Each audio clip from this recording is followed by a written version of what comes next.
Kinagabihan ay nistalk ni Renz ang account ni Jessa sa social media kung saan nalaman niyang dati nang narehab ang dalaga. Naghanap ng paraan si Renz para makalusot na naman siya sa pagkamatay ni Jenny at para mapaniwala sila Rose, Matt at Alex na inosente siya. Nagulat si Jessa nang may kumatok sa kondo niya na kahit gabi na binuksan ng dalaga dahil ang buong akala niya ay ang attorney niya ang dumating, pero nagulat at natakot siya nang si Renz ang nasa labas. Tinanong niya ang binata kung anong sadya niya, sabay sinubukang isara ang pinto, pero dahil sa lakas ni Renz ay wala siyang nagawa nang makapasok na ang binata sa loob ng kanyang kondo. Habang kausap naman ni Rose sila Elsie upang ipaalam na tatawag siya agad pagkarating nila sa Hong Kong ni Alex. Pinaalala niya ang mga kailangan nilang gawin habang wala sila sa restaurant na sila muna ang bahala sa lahat. Pinaalalahanan naman ni Luz na si Alex muna ang bigyan niya ng atensyon upang makapag-relax silang mag-ina at makalimutan ang mga problema nila. Sakto namang dumating si Alex na walang kadala-dalang gamit na sinabihan pa ni Rose na malilate na sila sa kanilang flight.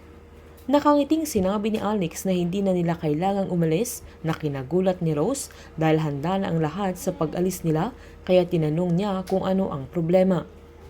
Masayang sinabi ng dalaga na nagpropose na si Renz sa kanya na agad siyang nag-yes na kinadismaya ni Rose na hindi makaimik sa sandaling yan at biglang nagpakita pa si Renz sa harapan niya na nagtatago lang pala.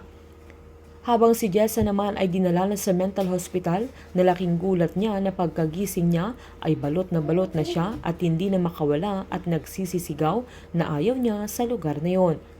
Nakiusap si Renz na maniwala si Rose sa kanya na wala siyang ginagawang masama, na kaya siya nagagalit at sumasabog ay kahit anong gawin niya at anong paliwanag niya ay hindi siya pinaniniwalaan na giniit niyang inosente siya.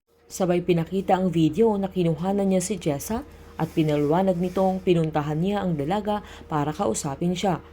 Sinabihan ni Renz na wag isisi ni Jessa sa kanya ang lahat na giniit ng dalaga, na handa na siyang magpakamatay noon dahil sa nangyari kay Jenny, na nakasurvive siya para makuha niya ang hustisya para sa kapatid niya.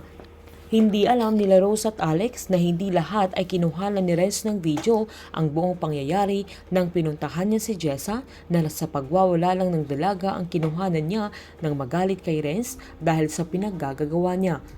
Nabilog na naman ni Renz ang ulo ni Alex na paniwalang paniwala siya sa paliwanag ni Renz, kaya tinanggap ang proposal niya, at dahil sa video na pinakita niya na nagawa niyang iparehab si Jessa para hindi masira ang mga plano niya at palabasin na si Jessa ang baliw.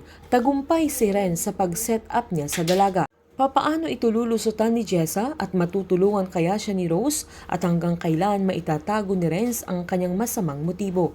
Painit ng painit ang mga tagpo, sabay-sabay po nating subaybayan ang advance episode ng Unbreak My Heart dito po sa aking channel. Patuloy lamang po manood at mag-subscribe para ma-update po kayo sa mga susunod na episode. Marami pong salamat!